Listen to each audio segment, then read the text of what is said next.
Yo, yo, yo. What's up, everybody? Good morning, good morning. How are you?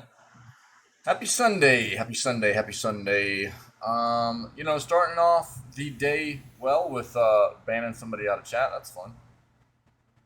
So, good times. Pretty sure it was a bot, but, either way, trying to come in here and promote stuff. So, get wrecked. But, yeah, so no gaming content today. No gaming content today. I'm taking today and probably next Sunday as well to work on catching up on things that need to be done for the community and for the channel, for content creation, things like that. Because I've spent some recent time off, it put me behind even further than I already was. And I really want to make sure that I am caught up and at a very comfortable place moving forward for whenever we start up Scaretober and for some of these playthroughs that we have coming up for the end of the year.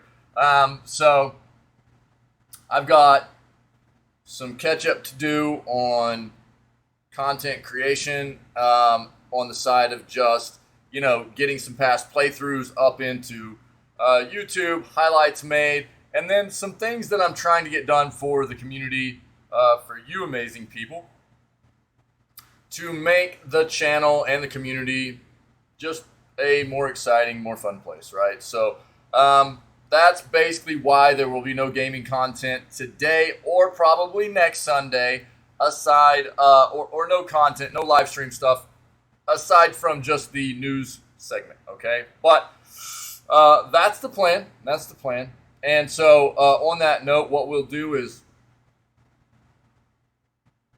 just finish with the news segment today, and then tomorrow will be news and like every other day or most other days, anyways, news, and then we'll roll into our gaming our gaming stuff, our gaming content, which tomorrow will be day 5 of Cult of the Lamb. Yesterday went really well. We got our entire base rearranged. It's flowing very well. It's very feng shui. It's feeling nice, and we got a lot of progress done. But yeah, I don't know. Cult of the Lamb's a lot of fun. I'm enjoying it, and I'm enjoying Shatterline too. So we'll keep playing some of that as well. But I need to make sure I'm in a good spot for us to move forward with Scaretober. Okay, so that's the plan. That's the plan. Let me see here. Yeah,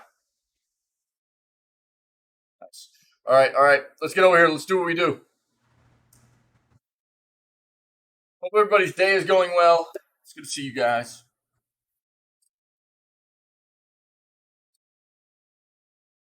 Video gaming news for September 18th. Let's see what we can find. I'm guessing we're going to get a bit of news about what some feedback here is in regards to the Modern Warfare 2 beta.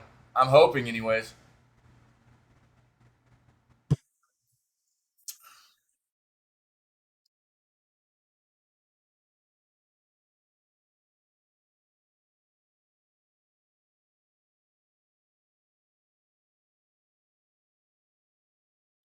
Microsoft's cheat code buying its way to gaming domination.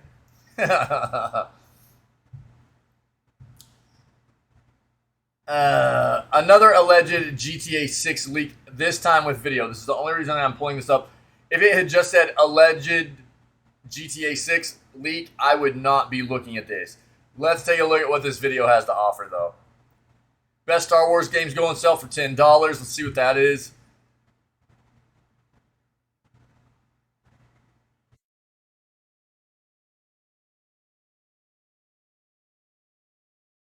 First gaming benchmarks for the Core i9 13900K. See that? We looked at this yesterday. eShop sales for the Switch. This actually these are some different titles though, so let's take a look at what this one has to offer us, okay?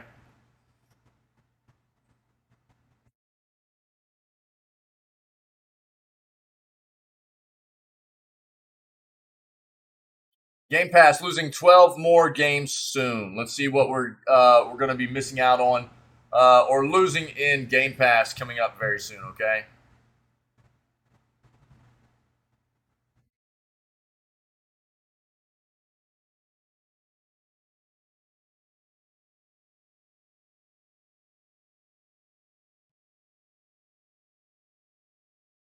Hold on. How wild is it that we're playing? What?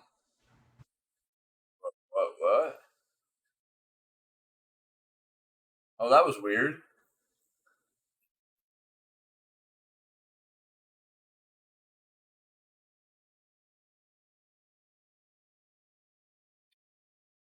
Well, it's not there anymore. Never mind.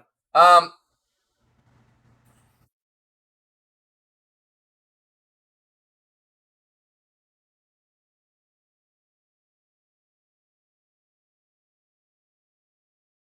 PS5, PS4 release schedule in 2023 is officially here. Let's take a look at that.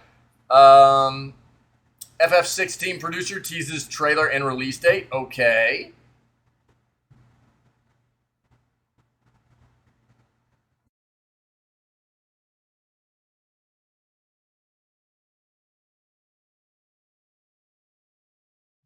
Disgruntled employee spams players of 14-year-old MMO. What is this, dude? With profanity laden official notifications. No way. Wizard 101.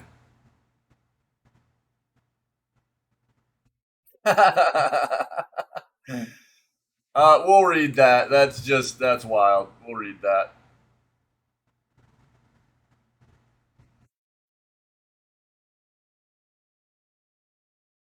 Oh, right here, Knucklebones.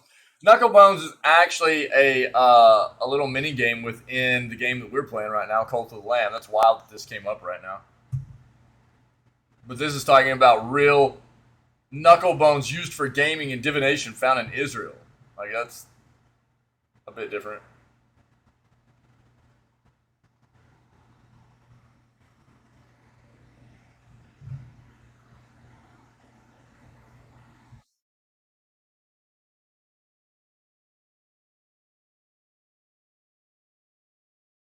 Yeah, we read yesterday why Sony is saying that PSVR 2 can't play PSVR games. But, I mean, the track record for PlayStation, Sony PlayStation, in their want to actually make their games backwards compatible for their previous platforms is not a huge drive for them. They have not made a great effort in the past at giving us that capability, right? So for them to say that it cannot do it, I don't fully believe that. I am more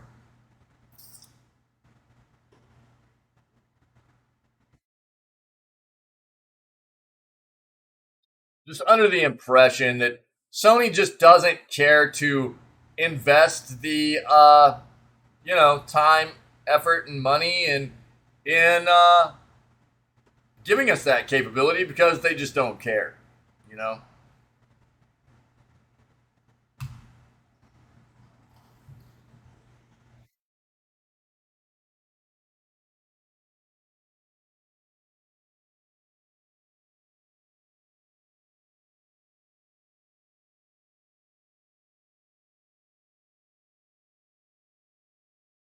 Yeah, Tesla's planning in car gaming with Steam integration. We've we've been aware of that. We've known that this was coming, so that's not news really for us.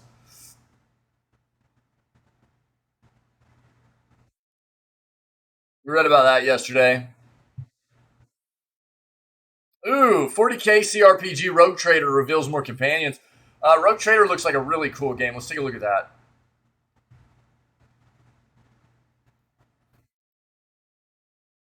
Read about that yesterday too.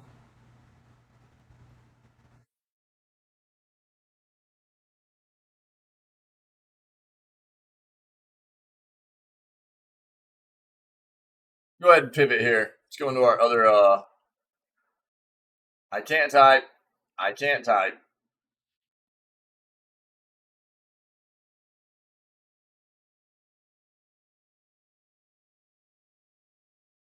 In praise of the video game demo. Yes. Yes, yes, yes. We've talked about this a lot here lately. Demos basically, well, they were a huge deal back in the day. You talk about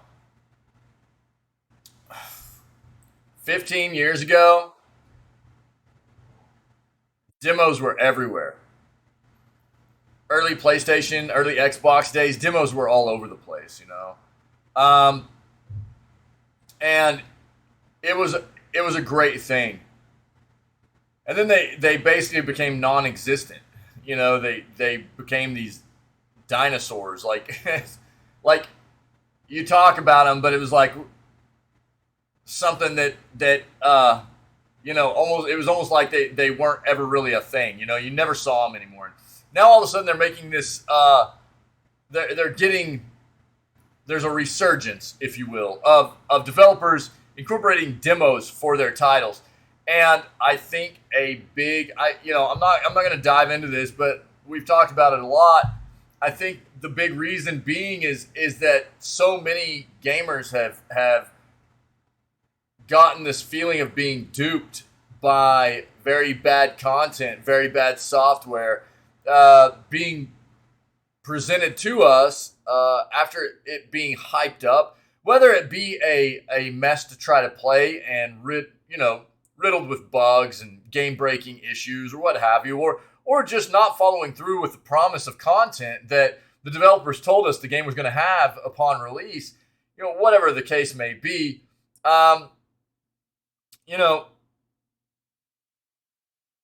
it resulted, I think, in numerous things, and one of them being a lot of gamers resorted to pirating to try games out. I think that's what happened. I think a lot of gamers resorted to pirating to try games out before they, decided if they wanted to buy a game. And ultimately, let's be honest, if somebody's going to already have a pirated version of a game, and how many of those individuals are actually going to go, this is pretty good, I'll go pay for it now. You know what I mean? I would bet it's not a whole lot. I'd bet it's not a whole lot of people that would actually do that. So this is a good move. I am not about pirating. I want this industry to thrive, and but I want this industry to thrive on quality production for us as lovers of video games, and I can understand why people have resorted to such things as piracy whenever people have felt like they've been taken advantage of in the past and basically had money stolen out of their pocket for content that was absolute trash that got hyped up. That feels bad. So the demo comes in again where it had gone away for so long to give people a taste and a feel and a look at what a title in a game is going to have to offer on its full release. And that's just smart. That is just a smart play on the part of the devs, and you see it a lot now. You can go on Steam and take a look at all these games that are slated to release. They're in early access or not even early access, but slated to release sometime in the near future. Most of them have demos now. And it's just a very good play. It's a very good play, as far as I'm concerned.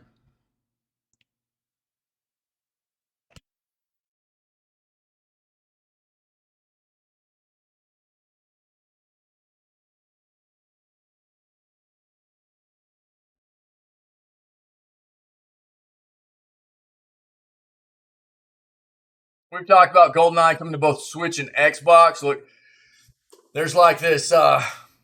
The Xbox version's supposed to be a better graphical fidelity, enhanced, have some different stuff going on for it.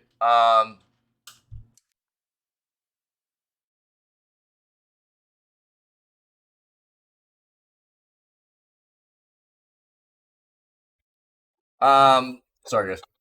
So I think really what it's going to come down to is, and obviously, if you only have a Switch and you want to play GoldenEye, it's going to be on Switch. If you only have an Xbox and you want to play it, it's only going to be on Xbox. But if you have both, which one? Honestly, what I could say is I see GoldenEye being a game that could be a lot of fun to play on the go, and which leads me to believe that having GoldenEye on the Switch seems like it could be a pretty cool little title to have on that platform on the Switch, because you can take it out and play it as long as it's not like as long as you got either connectivity or it. I don't know how that's gonna work. I would have to look into it. If GoldenEye is, I'm guessing because it's only going to be. I think GoldenEye is only going to be part of the. Yo. No way, dude. Oh, okay, gamer. Yeah, sounds good, dude. Get that Java, man. Yeah. I think GoldenEye is only going to be part of the Switch Online stuff, right? So I am guessing that you'll probably have to be connected to the network to actually play it. If that's a network to play it. So if that's the case, then gaming on the go with the Switch might not always be an option. But we'll see. I don't know. Either way, 007 GoldenEye is coming out to those platforms, and that's a win for everybody, man. That game was amazing, is amazing, and honestly, it should have come out a long time ago. It feels late. It feels very late for that title to be coming out on modern platforms.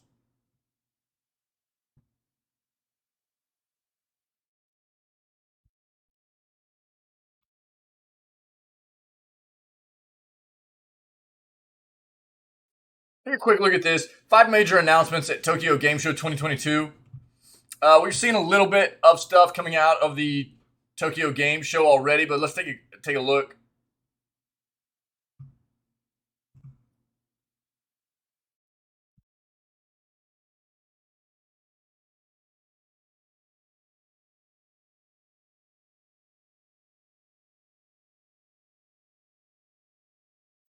Call of Duty Modern Warfare 2 removes all mentions of what?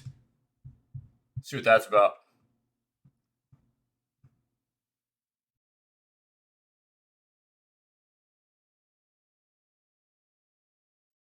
Apex Legends nerfs pay to win skin. Dude, I didn't even know they had pay to win in this game. That feels really bad. Now I'm glad I'm not playing it anymore.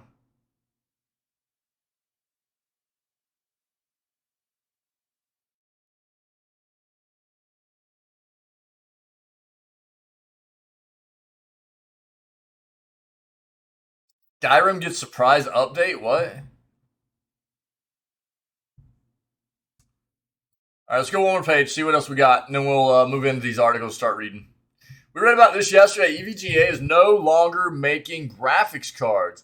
They apparently got kind of fed up with the way that they felt NVIDIA was handling partnerships with these third-party retailers, themselves included, and obviously, and they were like, "All right, we're done. You know, we're just not interested in collaborating with you anymore, licensing out your cards to be a part of this endeavor." And so, that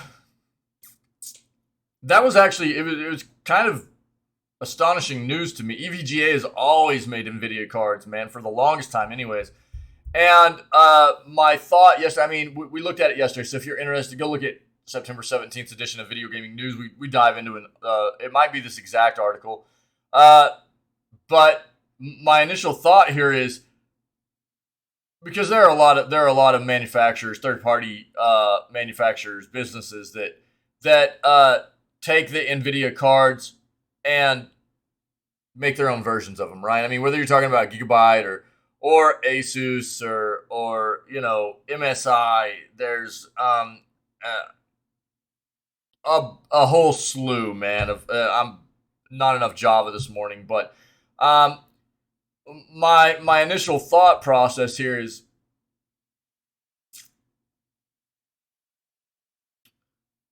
this a situation where these other manufacturers are going to look at what EVGA has done here in taking a stance against NVIDIA. And if there are actually some significant issues going on in regards to these licenses and this collaboration between these companies and NVIDIA, are these other third-party manufacturers going to kind of take a stance as well and follow suit with EVGA and go, yeah, it's time to basically make NVIDIA start, respecting us for what we do a bit more, give it, be more involved in this collaboration and us being partners and paying them for being a part of their manufacturing process and everything, or is it going to be something where the rest of these manufacturers look at EVGA being no longer in this competition, this race of making the cars and go, hey man, that's just competition, it's gone. Is that the way, Asus and Gigabyte and the rest of these third-party manufacturers, they're going to look at it and just go, hey, that's more room for us? I'm guessing that's the way, the latter there. I think that's probably the way it's going to go. But I'm not sure. We'll see. I think time will tell. Time will tell.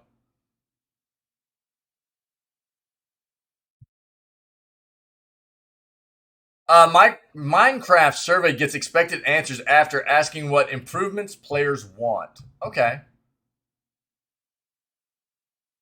You love, love, love, love, as a video game enthusiast, a video game lover, you love seeing developers, especially developers of games. It doesn't even matter. It doesn't even matter. It could be a game that is in early access. It could be, a game that has been out for 10 years and has a huge population of or community of players. You love to see developers that are very concerned and interested in what their community has to say about the current state of their game and what they want to see with the game moving forward. Now, does that mean they're going to take every single piece of information, criticism, or input that those individuals provide and implement it? No, absolutely not. But in my opinion, a very good developer is always going to listen to a community and get a really good, nice consensus about what they should be doing moving forward. So this is good stuff.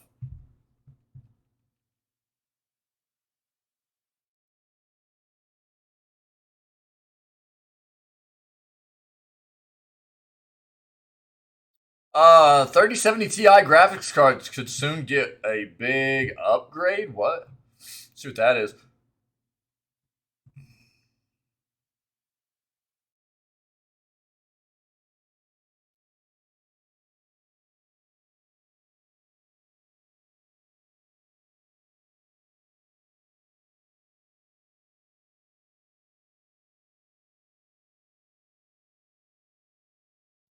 Hold on.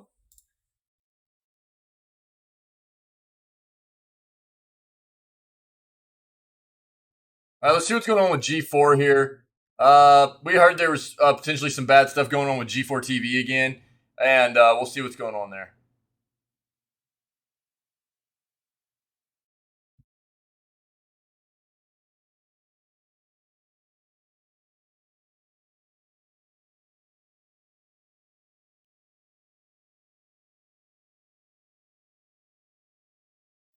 Yeah, Steam Deck owners already critical of new accessory. They're talking about the dock, man. They're talking about the dock. I am willing to bet. All right, let's stick with this. Let's stick with this.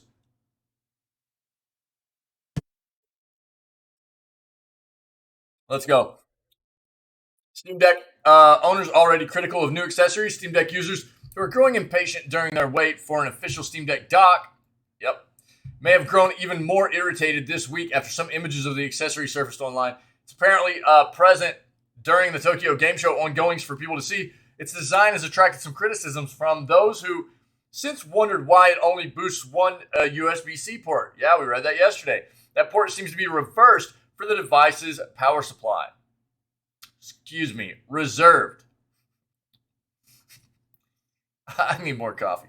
More than one image of the Steam Deck dock has been seen online by now, but most have been looking at the one posted by Reddit user ElderberryLarge9104 when discussing the device. That dock seen below features a couple of different inputs ranging from a display port to an HDMI and an Ethernet port. It appears that there are 3 USB-A slots, but only one USB-C slot is spotted.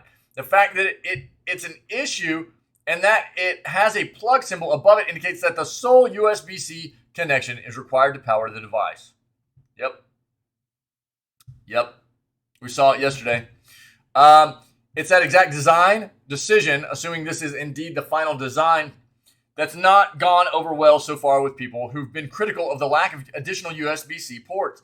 Given that the whole point of the Steam Deck is on-the-go gaming, some have said they'd rather have more USB-C ports for using different display connections as opposed to carrying around the bulkier HDMI and DisplayPort cords. Others are already considering alternatives if this is the final design. It's worth noting that the current dock competitor offered by JSaux, JSAUX, doesn't have any additional USB-C ports beyond one for charging either.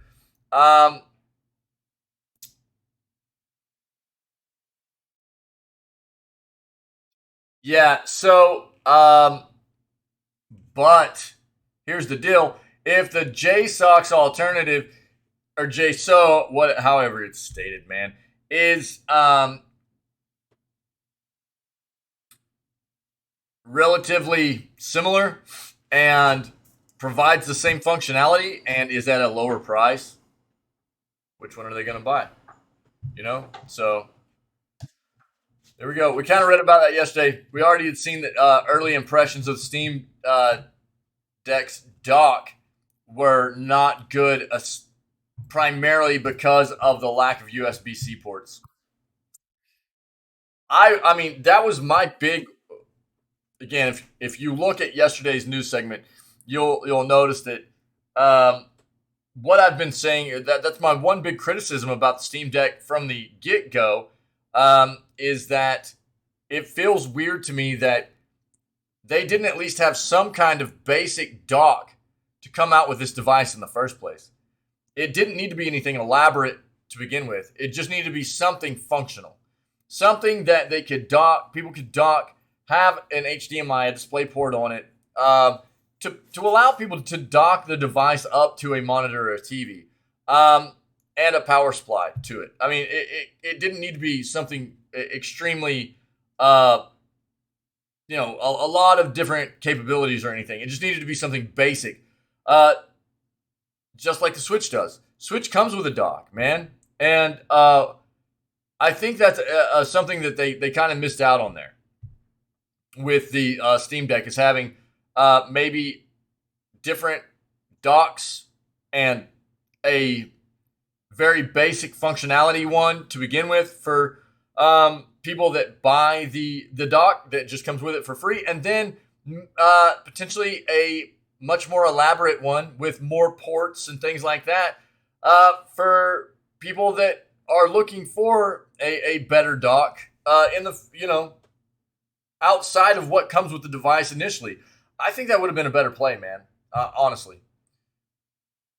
40K CRPG Rogue Trader reveals more companions and enemies.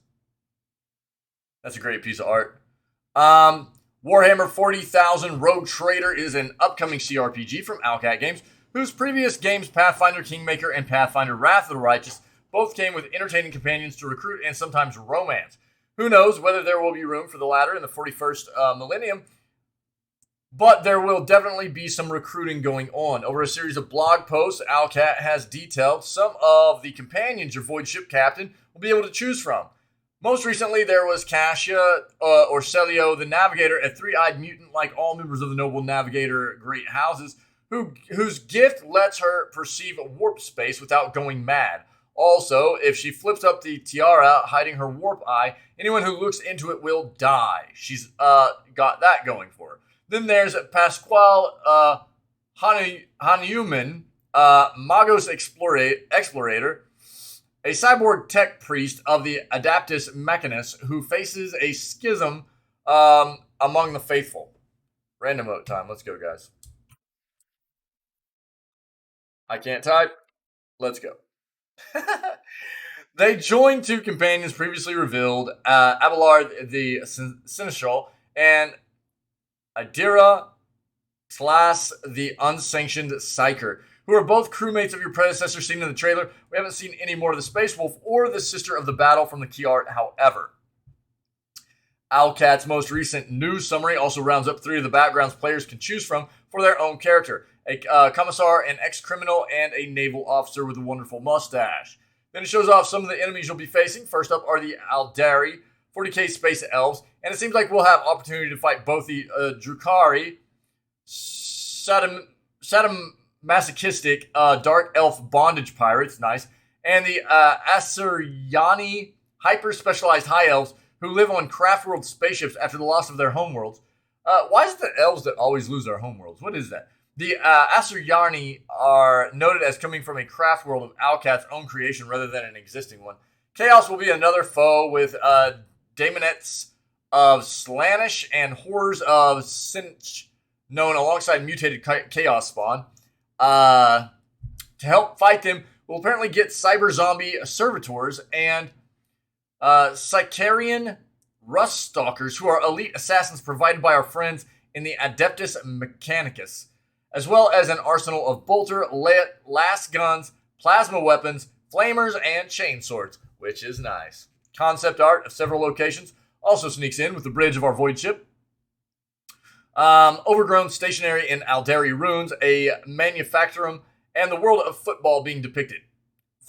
Footfall is a way station in the Segmentum Obscurus on the edge of the Coronis Expanse, which will be Rogue Trader's setting and seems like a potential hub or tutorial area to launch an expedition from.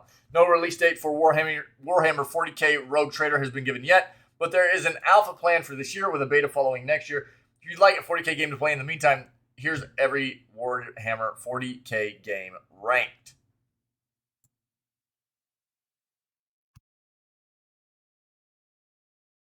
That looks good.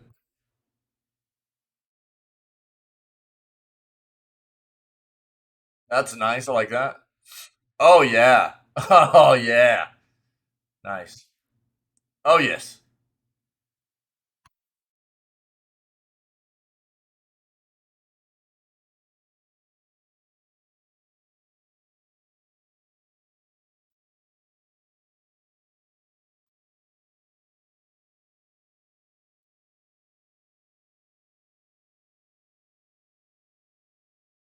Cool. Cool art, man. Cool art. Here, if you guys want more in regards to this article, it's there in chat. Eat it up. Eat it up. 5 major announcements at Tokyo Game Show 2022 that no one saw coming.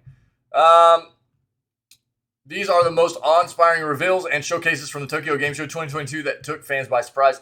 One Piece Odyssey, we've already seen stuff about that. Exo Primal, yep, we looked at that too. Wo Long Fallen Dynasty. With Elden Ring being announced as Japan's Game of the Year for 2022, it is apparent that the genre is incredibly popular amongst fans. With Wo Long Fallen Dynasty, players will be treated to more of the same as this action RPG by Timco, excuse me. I think that's supposed to be Tecmo. It resembles From Software's masterpiece with its gameplay and mythical themes. The game was officially announced a few months back, but fans were provided with an extensive look at gameplay at Tokyo Game Show. Showcase reveals what Team Ninja has been working on and has fans around the globe wanting more, eagerly awaiting the release. Sticky Man! I've got an article up. So we're going to hit on it. Yeah, we're going to hit on it. Yeah, what's up, Sticky? How you been, man? Let's see this.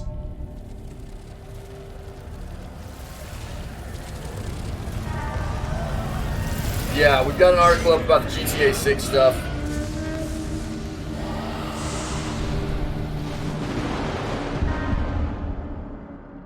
We haven't hit on it yet, but we're getting there. There's some of the videos in the news article. Let's wait till we get to it, and then we'll see. We'll see what we find in the article that we have, and if I need it, then I'll ask you for it, buddy. Thanks.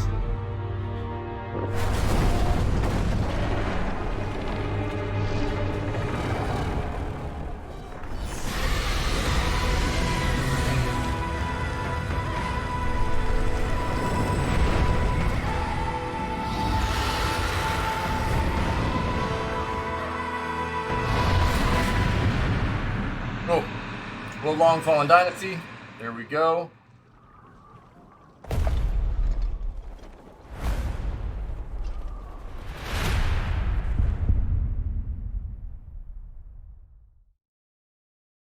Well, as I said before, in regard, just because Stiggy, you just brought up GTA 6.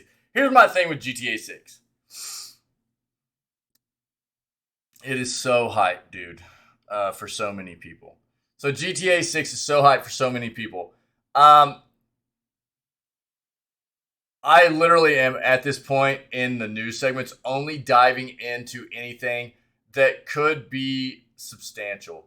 So that's why I brought the article up today, because I was like, it looks like they might actually have leaked some video footage or something like that. So we're taking a look at that. But there's so much it's literally like Rockstar. All Rockstar has to do at this point is just push out a tweet. All they have to do is put GTA 6 in the tweet, and the entire gaming world goes nuts. It's so stupid to me. It kind of drives me nuts. And then there's like all these articles we come across in the video gaming news segments that it's like 10 gigs of videos. Oh, wow, dude. Insane.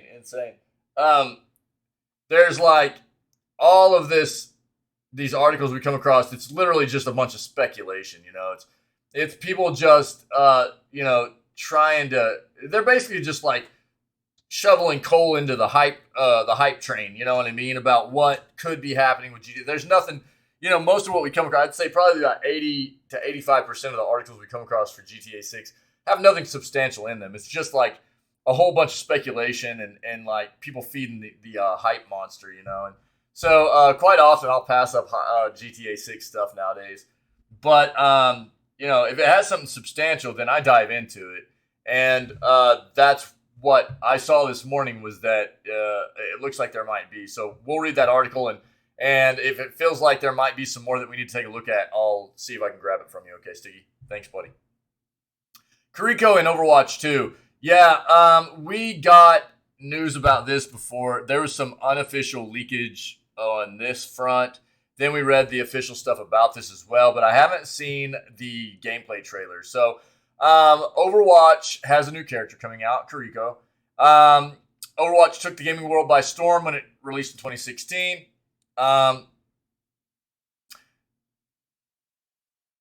Massive fan base. It quickly became one of the most popular shooting games. A sequel for the hero-based shooter will be released as a free-to-play title in October, right? With the release date approaching rapidly, Blizzard has revealed an all-new hero for the game at the Tokyo Game Show. Right. While some anticipated the announcement due to the leaks, no one would have expected Kiriko to be available for free. It's basically, I think you can unlock just through the free part of the Battle Pass, right? Amidst the controversy surrounding their Battle Pass system, which renders many future characters inaccessible to non-subscribers, this is a massive announcement for Blizzard to redeem themselves with their fans. Is it just a straight-up free character? You don't have to actually unlock it free through the Battle Pass? Wick, what's up, bro? Yeah, I know what Slack is, yeah.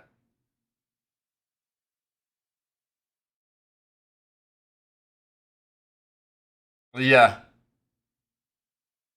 Yeah. Yeah. That's what's funny is we've talked about a lot, about the issues with developers and release dates nowadays, right? Ate too much in your honor? Thanks, dude. What'd you have? What'd you eat? Talk food to me, bro. Stiggy, uh, we talked so much here recently, and the way the industry addresses release dates for games, and people are like, yeah, and we see articles quite often too, and it's like, well, and it is kind of a bad trend. There's a bad trend of these like release dates, and games get delayed quite often.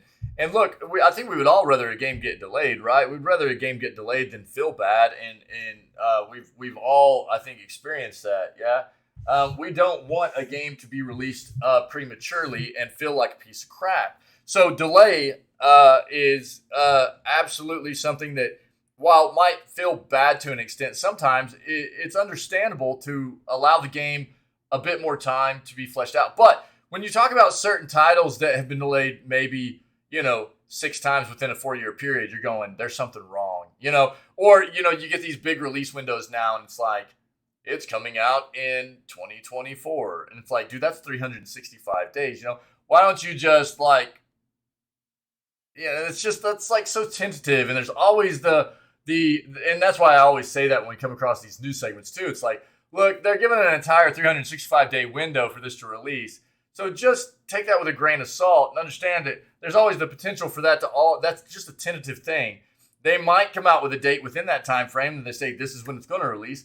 It could also be delayed outside of that date, But the thing is, it's hard for developers nowadays because it's so easy for people to get this leaked information nowadays. And it's so hard for developers to stay hush-hush about games.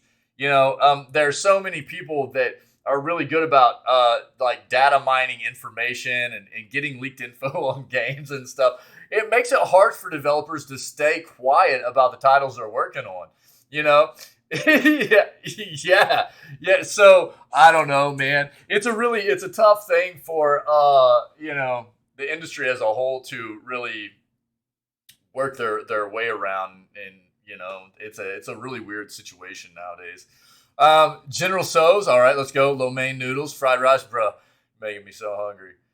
Gamer, what's up? Yeah, Sticky, absolutely. Yeah, absolutely. But I mean, I think that plays a big role in it. I'm not a big fan of that either. I'm not a big fan of it's coming out in 2024. But at the same time, developers might not be as quick to do that kind of thing and release information about games quite as early, to where they have to release a window of 365 days. If people weren't so good at data mining info on these games that are in development and everything. So I don't know. Let's watch this real quick for our Overwatch fans. For generations. Gamer, you got that job, baby? And protected our city. Wick, thanks for eating Chinese food for me, dude. I think I feel it this morning, bro. Me? I made my own. Some of the old, some of the new.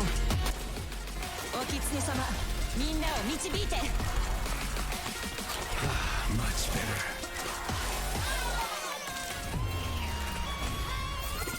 I run with blades all the time.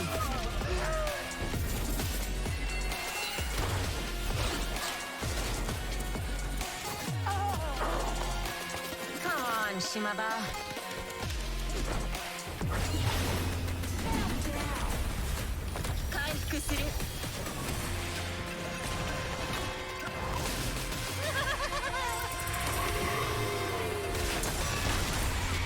Thank me later.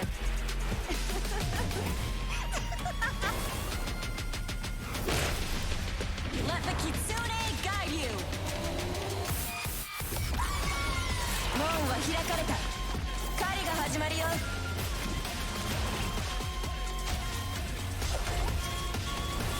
Can't change the world by following all the rules.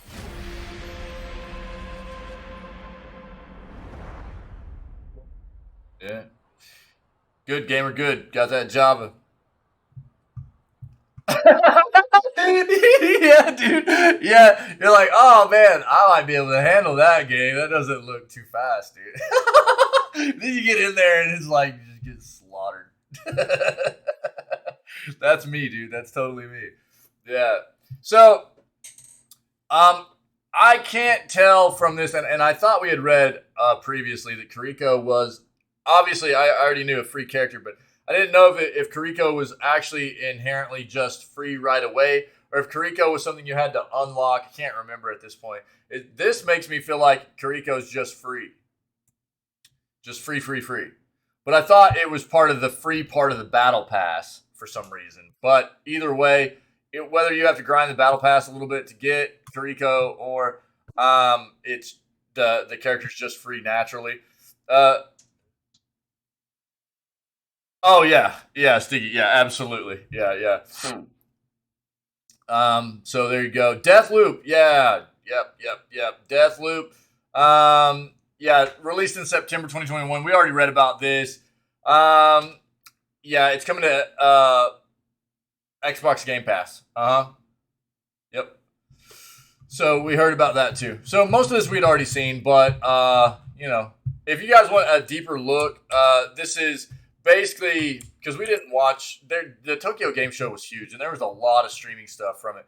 But there's One Piece Odyssey, Exoprimal, Wolong Fallen Dynasty, which we watched, and the Kiriko, which we just watched, and Deathloop coming to Xbox Game Pass, which we had already covered before too. But it's there in chat if you guys wanted to look at any more of that, okay? Call of Duty Modern Warfare 2 removes all mentions of Grand Prix map. Call of Duty social media pages have removed all mentions of the Grand Prix map that was announced for Call of Duty Modern Warfare 2. Call of Duty is renowned for its incredibly iconic maps, particularly in the Modern Warfare series. Although some of the more recent entries in the Call of Duty series have less memorable maps than in the past, there have been some standouts. Modern Warfare featured Shoot House, which was so beloved that it eventually had its own dedicated 24/7 playlist that was constantly populated. Call of Duty maps are essentially the foundation of the multiplayer. If you don't have great places to play, it kills a lot of momentum. Yeah. One of the first maps announced for Call of Duty Modern Warfare 2 Grand Prix had a lot of people extremely excited. But it's now unclear if it will even be in the game at all. The map is set around an F1 track in Marina Port, Singapore, and has cars driving around while players battle it out. By the sounds of it, it was one of the coolest maps for both the upcoming title and maybe the entire series. However, fans noticed that all traces of the map have been removed from Call of Duty's Twitter, YouTube, and Instagram, which has people concerned that the map will not be in the final release due to some kind of legal dispute with F1. Of course, that's purely speculation, as Activision has not directly acknowledged the situation yet. Comicbook.com has reached out to Activision for comment, but has yet to hear back. Okay. It's also worth noting that the map was expected to be in the Call of Duty Modern Warfare 2 beta, but has yet to be implemented. The beta is currently only running on PlayStation right now, but we'll have a second weekend on all platforms next weekend. Perhaps this is all one big error, and the map will be in the rotation for the second beta weekend. Only time will tell, but hopefully Activision will clear the air soon. Okay, well, we will see. I am actually kind of interested to see what people are feeling about Modern Warfare 2 right now. Apex Legends nerfs pay-to-win skin. An Apex Legends update released earlier in the week kicked off a new event with plenty of cosmetics for players to pine after, but this same update also nerfed what's often regarded as the best weapon skin in the game, the Flatlines Heat Sink skin. Aside from simply looking better than pretty much any other weapon skin it's put next to, the Heat Sink also had superb iron sights, which players felt gave them a competitive edge when using it. It's that exact feature, however, which has now been nerfed. Yo, Kayla, what's up? How are you, my friend? Happy Sunday. Respawn Entertainment and EA addressed the heatsink change in a post separate from the patch notes for the latest update. Within the update on iron sights, the pair said it updated the heatsink's base sights. Other skins were also updated with players' comments acknowledged about the enhanced iron sights the heatsink possess. Competitive, this is a quote here. Yo, you're very welcome. Competitive integrity is and it will always be a core pillar for the Apex Legends. As part of that, our default iron sights are designed to push players to loot for better optics. EA's post said, we also believe that skins shouldn't be a factor in the sight's functionality as well. That's absolutely true. During Season 4, we released the heatsink reactive skin for the VK-47 flatline rifle. We heard feedback from some players that the aim-down sights felt superior to any other skin available. The combined images below were shared by EA to illustrate what the iron sights looked like before and what they look like now following the update. You'll notice that the gap left by the previous version of the iron sights has since been closed up for the most part. Something similar was done for another flatline skin, Revelations, which actually got buffed given that the fins on the side of it no longer create such imposing blind spots.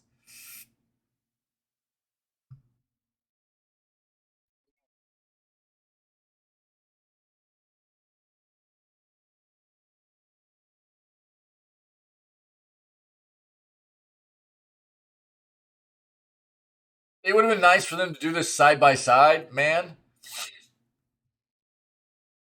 They're talking about these right here, right? You see these fins are what they're talking about. And right here as well. You see how open that is? So you've got these fins and this entire section right here. Now this is the iron sight, apparently. We believe that any competitive, should be gained by honing your skills and not due to any perceived advantages from buying gun skins. The EA post said in closing, as our good friend Cuban Blisk puts it, you kill me, you're better. I kill you, I'm better. We hope players who own these skins will appreciate these improvements and support us as we work to keep Apex Legends fun and fair. Rumors have been circulating about the return of the heatsink via a recolor supposedly coming to the shop in the future, so it'll be interesting to see how popular that rumored recolor might be following these nerfs.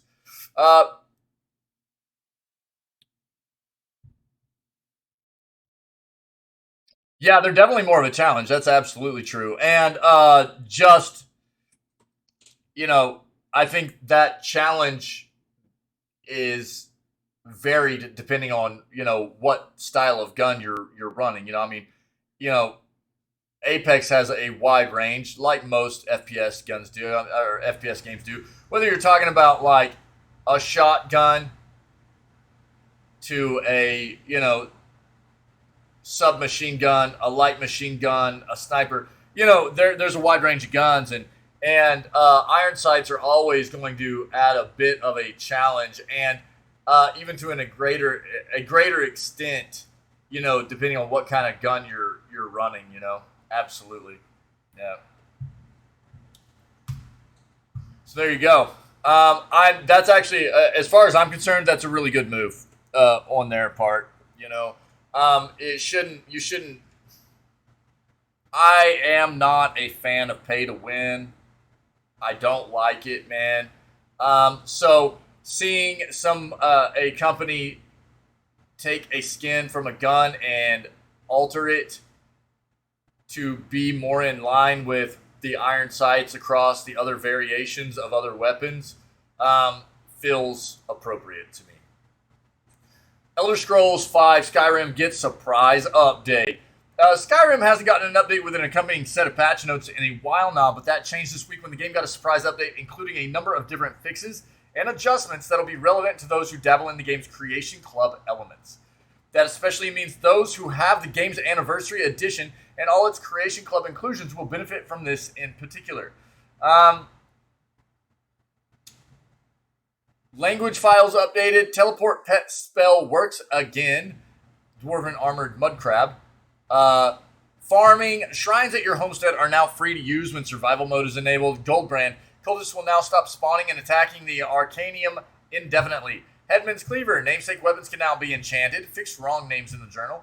Nyx Hound. Relics of the Crusader. Revised text in Viparth's journal. Shadowrend. The player can no longer receive permanent debuff. Survival mode.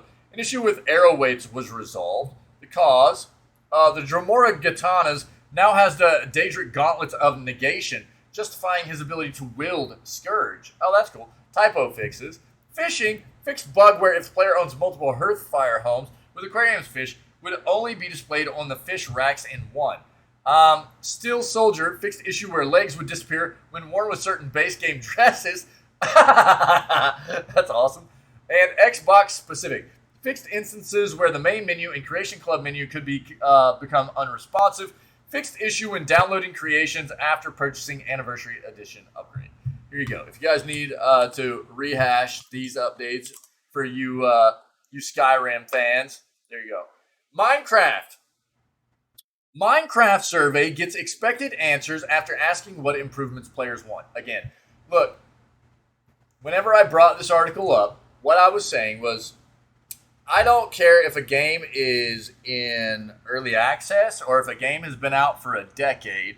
No matter the size of the community around that game, I love seeing a developer prompt and be very engaged with their community and potential players of their game in regards to what they like, dislike, things they, would potentially like to see in the game moving forward, and as well as being very open with the community about what changes, like maybe road mapping, you know what I mean? Here's what we are doing with this title moving forward. This is our plan. I think communication flow is very important, especially for a big game like Minecraft, between the developers and the fan base. The community of players that love these games. It's very important, I think, and so I like seeing this. Mojang and Microsoft present Minecraft players with an opportunity to share their opinions on the state of the game regarding topics like what the community is most concerned about when it comes to potential improvements. And again, look, here's the thing people need to understand. A developer is not going to take every single comment that's given to them and implement it, right? That's just unrealistic. But it's a very good thing for them to pay attention to what the community wants. And if there's a consensus, a topic or a want that keeps coming up, or something that a large majority of the community keeps going, we don't like this, we don't like this, we don't like, it's probably a good idea that the developer look at that and go, we need to do something about this, and that's what you want to see. Things like making the game run at a high and stable FPS and maintaining quality experiences across different platforms were among some of the things players could talk about in the survey. But unsurprisingly, the game's controversial chat report situation was not a formal topic of conversation. That did little to stop players from bringing it up, however. The survey in question was posted on different social platforms like Reddit and Twitter, two outlets which both host some of the more vocal Minecraft players in the community who've become quite insistent on Mojang removing the game's newly implemented reporting system. Should have been expected that that the top replies on each platform immediately went straight to chat reporting system. Yeah. This new report feature, for those who missed the initial announcements and all the backlash, yes, is a new moderation system implemented by Microsoft and Mojang, which makes it so that players' chat messages can be reported by other multiplayer participants across servers, including third-party servers. Aside from privacy concerns, the issues players have taken with this system is that conduct taking place within a private or somewhat private server, say one that includes a group of close friends, and maybe a few others, could be subjected to reports and ensuing punishments, even when it comes to inside jokes and related communications. Overall, players against the system have expressed discontent with Microsoft and Mojang being involved in moderating servers presumed to be private. Yeah, here's the thing, and I've talked about this a lot as well. We talked about this whenever this first got released for the game. Microsoft is obviously a game that appeals to a lot of younger individuals, but there are a lot of adults that play this game too. And what should have been done here is that, especially for private servers, there should have been the option for this to be turned on or off. That way, if it was a private server that, was just a close group of friends or whatever, and they didn't want to utilize this capability, it wouldn't be there.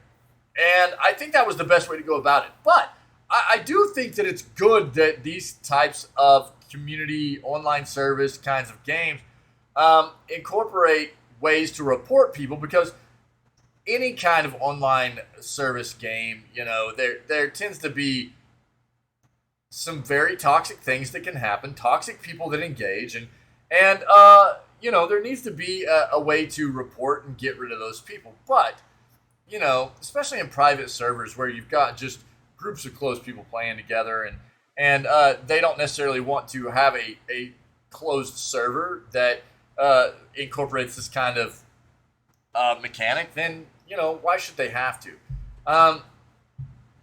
Overall, players against this system have expressed discontent with Microsoft and Mojang being involved in moderating servers presumed to be private. Microsoft's owners have responded to these complaints more than a few times, and FAQ addressed the situation on the Minecraft site and says, among other things, that the new reporting system does not monitor chat and only kicks in once a specific chat message is selected and reported by a player. The FAQ also insists that context is provided by surrounding chat messages when a report is issued, but players have held on to their privacy concerns regardless. I don't know. Here's another thing, though. I think what people need to prepare themselves for in regards to uh, online, live service games, um, is that, and the way that this community is managed and run as well, is that there's just not room for certain kinds of attitudes and speech. When it comes to things like people engaging in any kind of discriminatory hate speech, or getting mad and telling people they should harm themselves or whatever. There's just no room for that, right? And a lot of games, that's actually against their terms of service, right? So I think what people have to prepare themselves for is that in any kind of live service game, these software developers are starting to incorporate not only text-based technology that kind of watches text-based entries on the part of players and pulls out things that could be potentially against terms of service and auto reports to moderators. But we've also seen, like, where I think it was Epic. Epic's also in the process of incorporating a beta for voice of doing the same thing. So they've got this entire AI process set up where they're testing out this beta product of theirs where anybody that goes against terms of service and spouts out some kind of voice chat that is potentially against terms of service, it gets automatically sent to a moderator to review, and they can get auto banned because of it. That's something people have to be, I think, conscious of moving forward. And again, everybody knows the way I feel. There's a difference between some nice competitive banter in video games. That's always been a part of video games, and I don't see anything wrong with it. If you're trolling out somebody a little bit, you're having some fun, and I think everybody's experienced it, either giving it or taking it to an extent at some point in time if you play any kind of competitive live service game, right? And that's fine. But when it gets to a point of crossing that line into hate speech and self-harm or whatever, that's too far, and it's just, it's not needed, and it shouldn't be in the worlds that we love in gaming. Absolutely. In the world at all, really. There we go. The NVIDIA RTX 3070 Ti graphics card could soon get a big upgrade. A new variant with double the VRAM has been spotted. Huh. Okay. NVIDIA could be preparing for a new spin on the GTX RTX 3070 Ti by going by the latest leak concerning Team Green's graphics cards. This one was aired by prominent leaker Harukaze5719 on Twitter, who spotted an RTX 3070 Ti variant listed by Gigabyte with the EEC, Eurasian Economic Commission, among a bunch of listings for some other cards, mainly existing models. But there could be a twist on that. We'll come back to that later. But there's one for a GV N37T Gaming OC, that's overclock, ST 16 gig, which translates to a Gigabyte RTX 3070 Ti gaming overclock graphics card with 16 gigs of VRAM. Yeah. The current version of the 3070 Ti is half that, 8 gigs of video RAM. Yeah. The same as the base 3070 RTX. Okay. Look, I don't think that's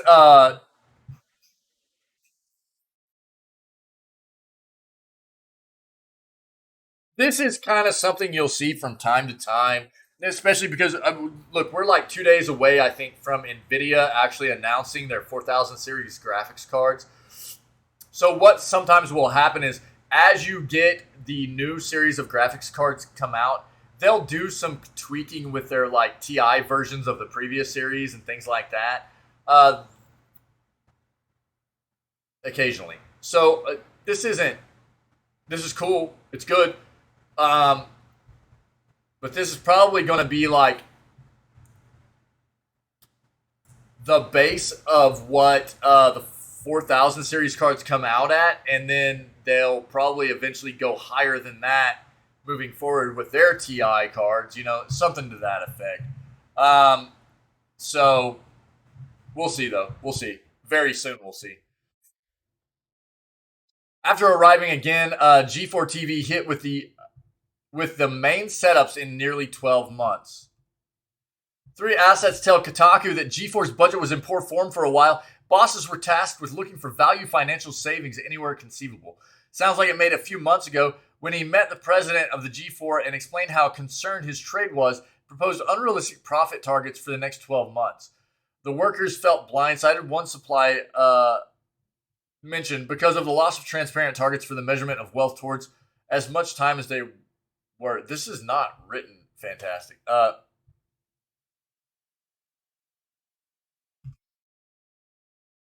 Should have seen, but like the title's not great either.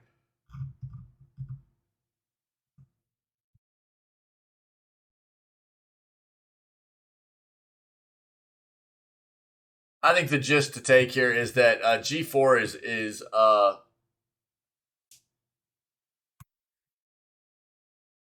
rumor mill having some issues again, financially. So we'll see if they're able to stay afloat or not. I think that's the big thing to take away there. We've seen some other gaming media outlets also have some issues here recently, and G4 is one that we've heard some rumor mill stuff about. So Game Pass is losing 12 more games very soon. Let's see what we got. That's Subnautica. Game Pass is losing 12 more games within the next month, with 10 of those games seemingly being removed on September 30th. 2 more getting the boot in early October. Microsoft has yet to highlight all the games leaving Game Pass in the second half of September in a proper blog post, which will likely come early next week, but the leaving soon quote section of the Xbox Game Pass app has let fans know ahead of time what games are leaving the lineup. The official announcement will give the specific date that the games are leaving, but most of the time, games are removed on the 15th of every month and the last day of every month. So, looks like this is the list. AI, the Somnium Files, Astria Ascending, Dandy Ace, Going Under, Limnus Gate, Slime Rancher, Subnautica Below Zero. Man, that's a big one. The Procession to Calvary, Unsighted, and Visage. If I'm remembering the correct game, this would have been a good one to have on for October for them. The game's likely leaving Game Pass on September 30th. Yep, we just read those. Leaving October will be Dirt 4 and Dirt Rally. All right, we'll keep track, obviously. The PS5, PS4 release schedule in 2023 is officially utterly ridiculous. All right, let's see. Oh, dude. That's a list. Look.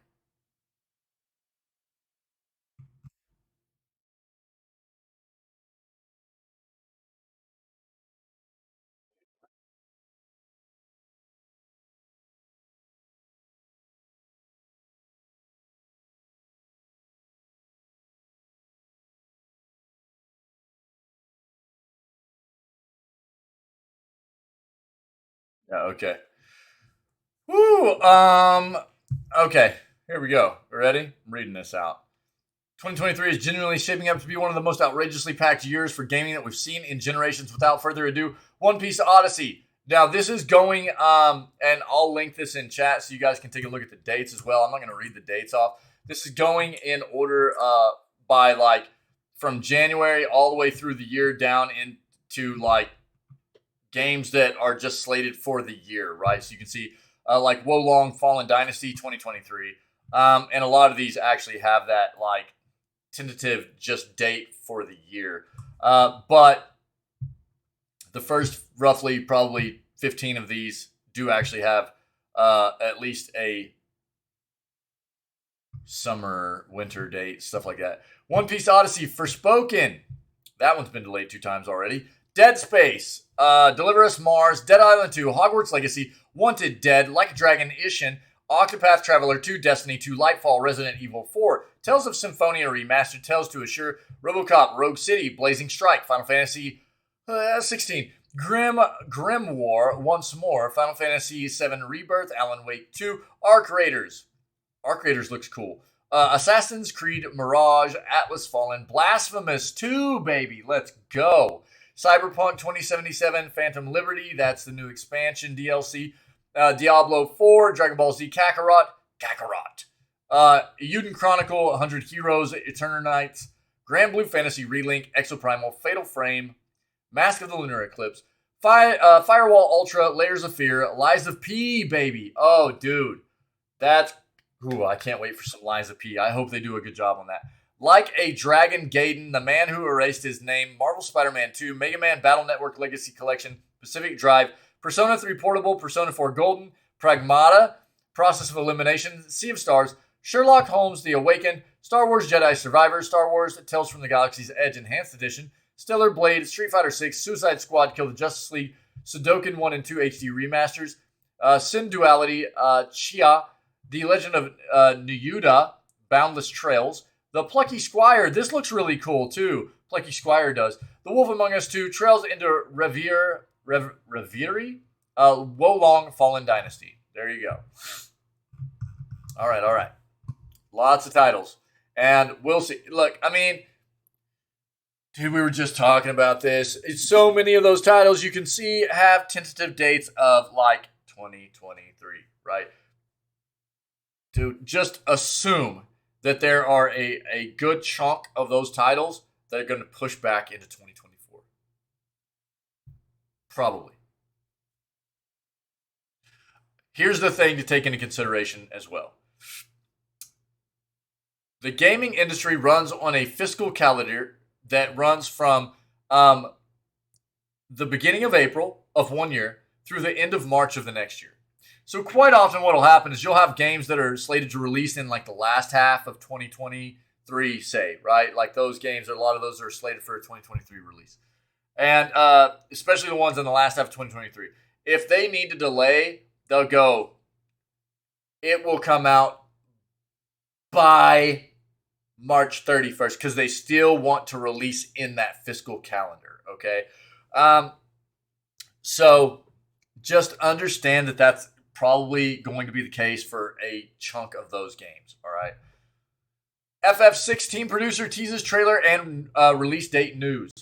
Seems like we won't have to wait long to see a new glimpse of Final Fantasy XVI. The Final Fantasy series, one of the most beloved franchises in gaming, largely being one of the most well-respected JRPGs out there. Almost every mainline entry follows a new set of characters in a new location, dealing with some new threat. Keeps the series feeling varied and fresh while still sustaining the things people love about these games.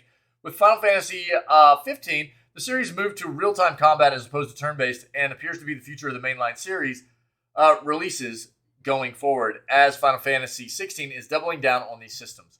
I gotta say, I mean, I'm going to stop right here and just, as somebody, like this is my favorite series of all time. My favorite game of all time is Final Fantasy 7. Final Fantasy 10 and Final Fantasy 6 Japan, 3 US is those are two of my other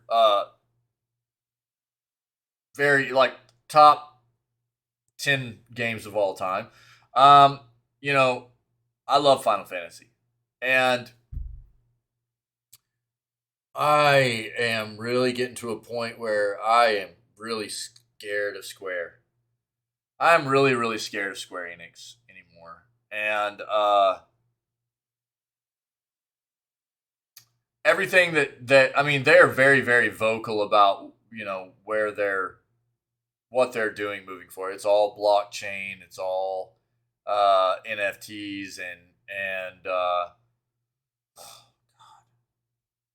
I'm not really excited about what the future for Square looks like. I'm not really excited for what the future of some of their more popular titles look like. In regards to how tunnel visioned in they are on a lot of the, just kind of what the industry is pivoting towards, and a lot of these scummy mechanics of Web3, blockchain, NFT, just very money hungry visions. So we'll see, but I'm not real excited.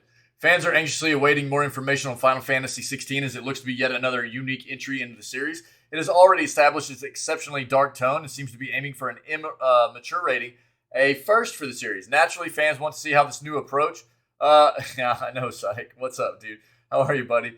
Exceptionally dark tone. It seems to be aiming for... What's up, dude? After a rather lengthy wait, producer Naoki Yoshida confirmed at Tokyo Game Show 2022 that fans will get a new Final Fantasy 16 trailer around next month, meaning we'll probably see it in October or November. After that trailer is released, the next wave of information is expected to also include the game's official release date, meaning we're likely going to have to wait a while to know when we can play it. Okay. Either way, fans already know the game is expected to release in quarter 3 of 2023, so as long as there's no delay in sight, big emphasis there on, so as long as there's no delay in sight, we still have a general idea of when Final Fantasy 16 will release. It's unclear if this trailer will drop at some kind of event or if it's just expected to release online on some random day. Given fans were hoping for some news on the game at TGS 2022, nice to know we can actually expect to see more of the game. Here's the thing. We saw probably about a month and a half ago, we had some articles come up where the director of FF16, came out and was like, look, we're basically just tidying up the game. We're finishing the game up. It's, if that's true, to get that a month to a month and a half ago, and for them to still be slated at a quarter 3, I mean, we're talking like a year from now. I don't see any reason why it should need to be delayed. If that was a true statement that we had seen some stuff previously. They were saying they were a little bit behind, and then they were like, we're doing pretty good. And we're just kind of tidying stuff up. We're finishing stuff up. As long as that continues to trend for them, that's probably a pretty solid, date there, or time frame, Probably a 3-month period there for that. So we'll see. What's up, Psych? How are you, buddy? Disgruntled employee spams players of 14-year-old MMO with profanity-laden official notifications. This is just funny. So servers for Wizard 101 were temporarily shut down, seemingly in response. Info. Bradley, come down to the office this instant. The CEO. All right, how about yourself? Dude, I'm good, man. Yeah, I'm good. I'm a little bit tired this morning, but it's good, man. We got family again. We got family coming over today, so we'll just be doing the news segment. I'm going to work on content today. Try to get some more caught up some more on content for the community. Get some things done. I've got some things in the works I'm trying to get done for the channel and for you guys to make this place a little bit better. I'm always trying, man. But I got some catching up to do because of all the vacation time I took, and so today and probably next Sunday will just be news segments. Trying to get as caught up and get as much done as I can to get to where I feel like I'm at a good point moving forward before we hit October, Yeah, so that's kind of the play. Because once October hits, man, we're going to be pushing hard for the next 3 months. We got Scaretober, then we're going to be pushing some long playthroughs through November and December probably. I think probably Breath of the Wild's coming. Probably be doing Breath of the Wild through November and December, I think. So that'll be fun. Numerous users on the subreddit of the 2008 youth-oriented MMO Wizard 101 shared screenshots of the official server messages pushed to players that contained jokes, profanity, and complaints of poor pay at developer King's-Isle. According to an official support account from the developer on Twitter, the game's servers were taken offline Friday night before coming back on early Saturday morning. The messages are of a shocking character, very not safe for work, and readers of delicate sensibilities may wish to look away.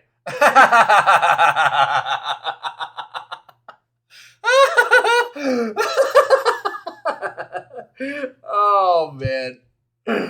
Oh dude.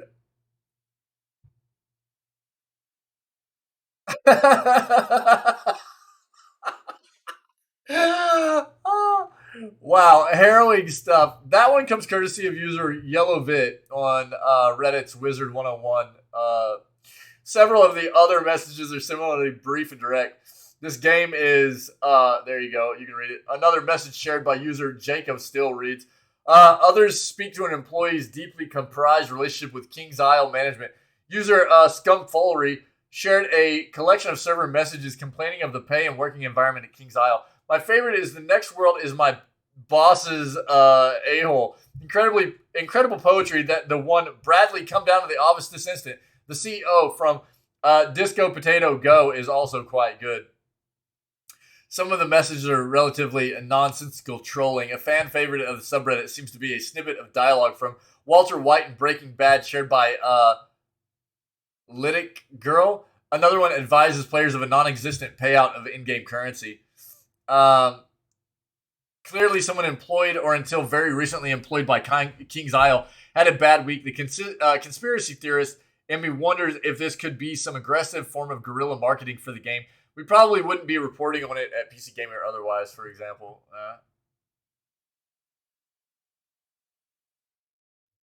Whatever the reality of the situation, the messages themselves are a delight.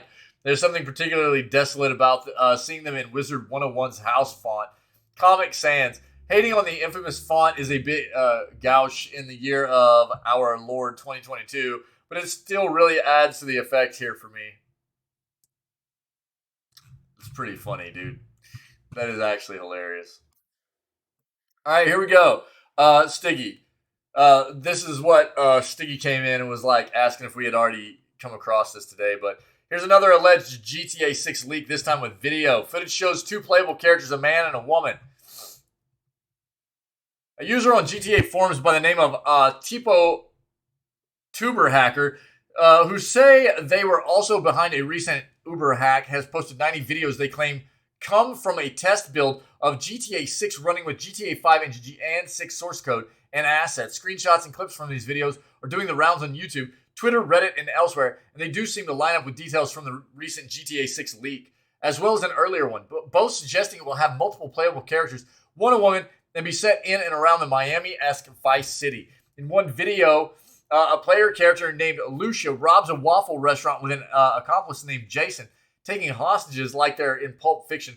A meter counts down time until cops dispatch. It all looks reminiscent of the robberies in Red Dead Redemption 2, in spite of the mannequin NPCs clipping through objects, placeholder dialogue text like Jason, generic curse to self, and a cop car that's been recycled from GTA 5, only with VCPD written on it.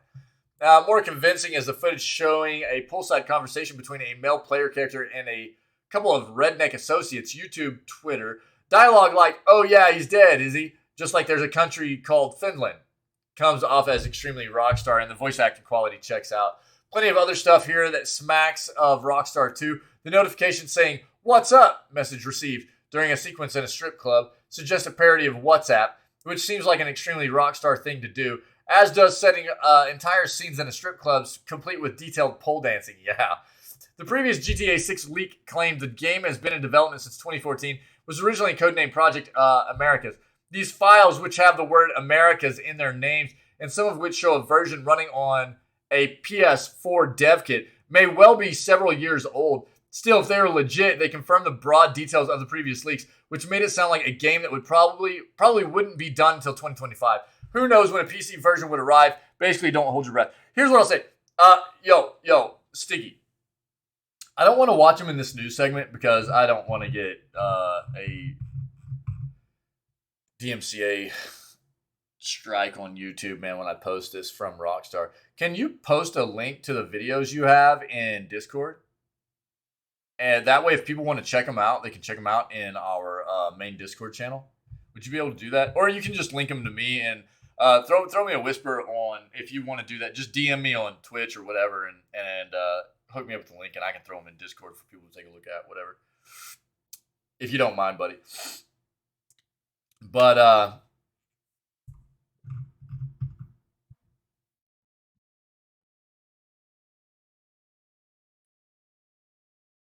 Oh, here's a video right here.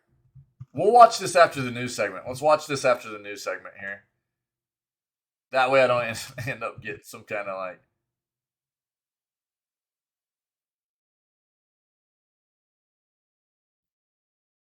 DMCA strike or whatever. All right. We'll at least watch that one. We'll see what's going on. Cool. Here, I'll throw this in chat. This article in chat as well. There you go, guys. But we'll watch that after the news segment. That way I don't end up, when I upload this thing, the news segment, it doesn't get caught for some copyright stuff or whatever. Best Star Wars games go on sale for $10. Some of the best Star Wars games and more are currently on sale via a bundle for just $10. Star Wars is one of the cornerstones of entertainment. It has managed to stretch beyond George Lucas's films. Yeah, latest Humble Bundle. We actually already saw this. Offers a cheap way to experience some of the best Star Wars games out there. The new Starlight Bundle includes 17 games for $10 total. Yep. Even if you pay just $1, you get Star Wars Knights of the Old Republic, Aliens vs. Predator, and Full Throttle Remastered, and Star Wars Jedi Knight, Jedi Academy. Yeah. We actually already hit on this. Shout out to Gamer Extreme. He made sure I was aware of this as well. Humble Bundle right here, guys. Check it out.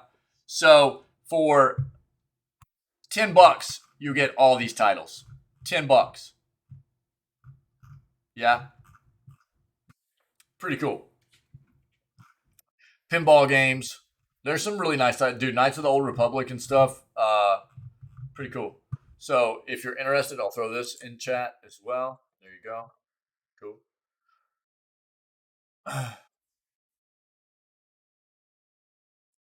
I'm just going to summarize this real quick. First, gaming benchmarks for Intel's Core i9 13900K leaked online. From the looks of it, the new Core i9 CPU will be around 10% faster in CPU-bound games than its predecessor.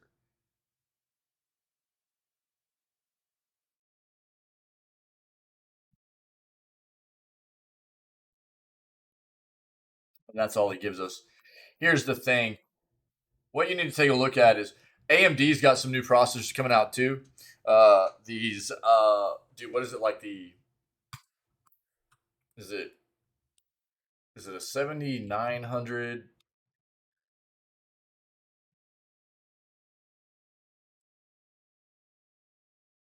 God, what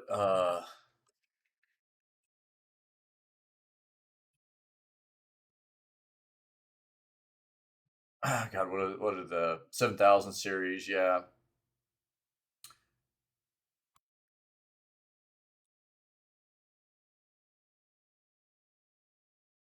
What are these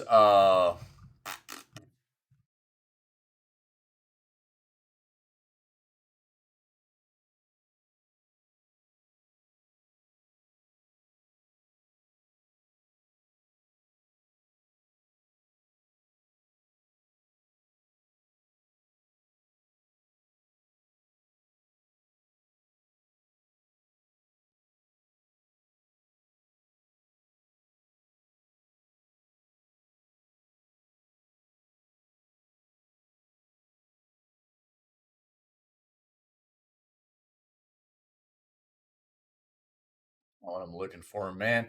These new God, why can't I think of these AMD? They've got like triple level 3 or double or triple the level 3 cache on them. Cache memory. It's kind of insane. So they're doing some really, really good stuff with these AMD processors too. I'm not trying to skew anybody from like Intel or AMD. I want everybody to like really do your homework. Take a look at what fits you best for what you're going to be doing. And everything comes to play here. Like how many cores, how many threads, what kind of memory, different levels of cache of memory you're getting, stuff like that, and just performance, all around performance of these new processors and stuff that are coming out, and price for performance as well. I mean, that's something that everybody should be taking a look at, right? There's not a lot that came out here in regards to this. This is very early benchmark stuff. We'll get more as it comes out. But both AMD and Intel are always pumping out new processors. do your research, man. There's like with anything else. I mean, you know, you get PlayStation's better or Xbox is better. You get AMD is better or Intel's better. Open your minds a little bit. Be open to ideas of just what might be a better product. Do your research. You know what I mean? That's what I'll say. Last article I have for the day. If you have anything to add, let me know, and we'll address it before we move on, which is just going to be watching a quick YouTube video before we end for the day. Normally, we would do gaming stuff after the news segment, but I'm going to take the rest of today to just do some family stuff and work on some content creation. Okay, guys?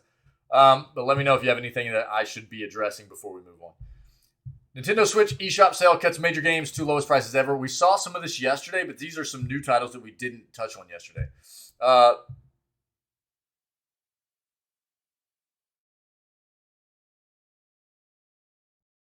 really, gamer? Oh, that's wild. If there's a Switch port of a hit game or two that you've been on the fence about for a while, the current sale going on within Nintendo's eShop marketplace might be your best shot at getting the games at some pretty low prices. That's because Nintendo just happens to be running a promotion right now called the Blockbuster Sale, which, as its name suggests, has slashed the prices of games that are part of some of the biggest series that have become household names over the years. While the bigger names like the Elder Scrolls are the ones you'll recognize quicker in the list of games on sale, some of the breakout indies that found success on and off the Nintendo Switch are on sale too. We picked out a couple of games shown below, including some Saints Row, AC, and BioShock games that have either hit their lowest prices ever during the sale or have at least returned to the lowest prices hit already before this Blockbuster sale.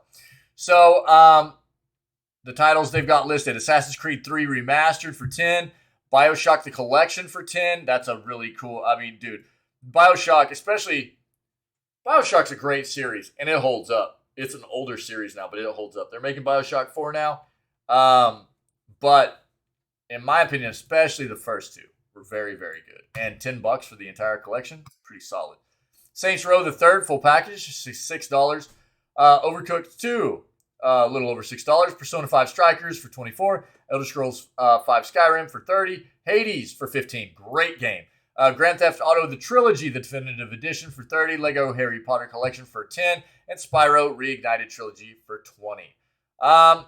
Thus, there's a set end date for the discounts at which points the games will return to their normal prices. Seems like it's going to happen around the 26th of September, so roughly a week. Yeah. But that's not a set date, so if you're interested, probably better to go ahead and pick it up now rather than later, okay? That's what I've got. All right. So I'll say happy Sunday. Hope everybody's weekend's going very well. I appreciate everybody that is part of this community. Everybody that was part of this news segment today, okay? Again, no gaming content today. I got some stuff to take care of. But we will watch a quick video after I close this out, okay?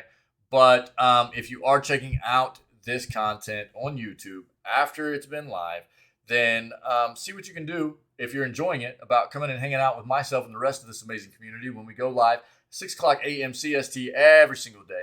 We start off all of our streams with video gaming news, okay? Also, consider hitting that like and subscribe button for me if you wouldn't mind. And other than that, you guys just stay healthy, stay safe, be kind to one another. And we will catch everybody tomorrow for September 19th edition of Video Gaming News and Day 5 of Cult of the Land.